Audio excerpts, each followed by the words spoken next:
Hi viewers, நம்ம ஒரு சின்ன கதையோட உங்களுக்கு ஆரம்பிக்கலாம். ஒரு ஊரில் ஒரு ராமுன்ற பையன் இருக்கான்.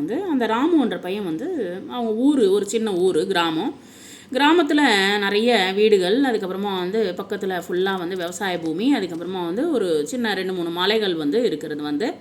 சரி, ஒரு நாள் விளையாடுறதுக்காக அந்த மலைகள்கிட்ட போனான். மலைகள்கிட்ட போய் மலைகள்கிட்ட வா அப்படின்னு கூப்பிட்டான். அது உடனே மறுபடியும் வா அப்படின்னு கூப்பிடுது. வெளியில் வா அப்படின்னு கூப்பிடுறான். மறுபடியும் அது வெளியில் வா, ஏன் அது போல் வருது அப்படின்றது யோசனை பண்ணுங்கள். அதை நான் மறுபடியும் சொல்கிறேன். எதனால் அது போல் சவுண்டு வருது உங்களுக்கு அதனுடைய எந்த அந்த மலைப்பகுதியில் யாருமே இருக்க மாட்டாங்க. அதனுடைய சத்தம் மறுடும் நமக்கு திருப்பி நமக்கே கேட்கும். சரி, இது வெளியில் வரமாட்டேன்றது, நம்மளோட வெளியில் வரமாட்டேன்றது, நம்மளோட விளையாட வரமாட்டேன்றது இந்த மலை அப்படின்னு சொல்லிட்டு கோச்சிட்டு அவன் என்ன பண்ணியிருக்கான், நிறைய கெட்ட வார்த்தையை பேசியிருக்கான். அந்த கெட்ட வார்த்தை என்ன ஆகும், நமக்கு மறுடும் திருப்பி நமக்கே வரும். ஸோ அது ரிப்பீட்டாக மறுடும் கேட்டுட்டு இருந்தான். கேட்டுட்டு வீட்டுக்கு போனான். வீட்டுக்கு போயிட்டு என்னை யாரோ திட்டுறாங்க அப்படின்னு சொல்லிட்டு வீட்டுக்கு போயிட்டு அவள் அம்மா கிட்ட போய் சொல்கிறான். இது போல் எனக்கு திருப்பி அதனுடைய இது போல் நான் மலைப்பகுதி போனேன், இது போலலாம் நடந்துச்சு அப்படின்னு அவங்க அம்மா கிட்ட எல்லாமே புரிய வைக்கிறான். அவங்க அம்மா சொல்கிறாங்க, நீ என்ன பேசின, கெட்ட வார்த்தை பேசின. கெட்ட வார்த்தை பேசினானாக்கா அது அதனுடைய யாரும் இல்லாத இடம்ன்றதுனால உன்னோட நீ என்ன பேசுகிறியோ அது உனக்கு திருப்பி உனக்கு கிடைக்கிறது. அந்த இடத்துல யாருமே இல்லாதனால அது திருப்பி கிடைக்கிறது. ஸோ அதனால் நீ இன்னைக்கு போய் நாளைக்கு போய் நீ என்ன பண்ணுற, அந்த மலைப்பகுதியில் போய் நீ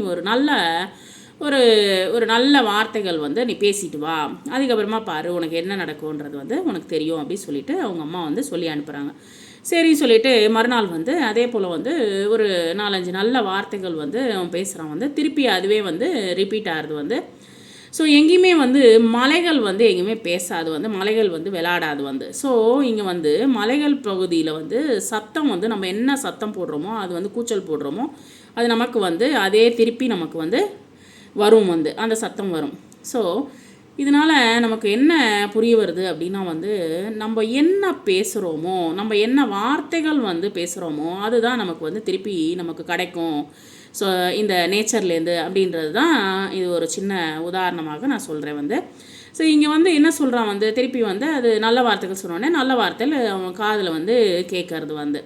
ஸோ அதே போல் நம்ம ஒரு பந்து இருக்குது, பந்தை நம்ம செவத்து மேலே அடிக்கிறோம்னு நினச்சிக்கோங்களேன்.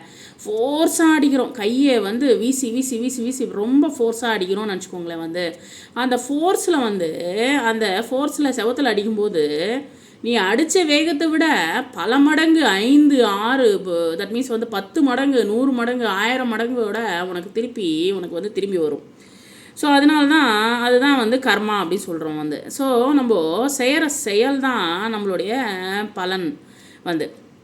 நம்ம நல்லது செஞ்சோம்னா, இல்லை 4 நல்ல வார்த்தைகள் சொசைட்டியில் இது ரொம்ப குறைவாக இருக்கிறது. இந்த காலகட்டத்தில் நல்ல வார்த்தைகள் சொன்னோம்னா நமக்கு நல்லதுன்றது நடக்கும்ன்றது இங்கே இந்த கதை மூலியமாக நம்ம சின்ன கதை மூலியமாக நம்ம தெரிஞ்சுட்டோம்.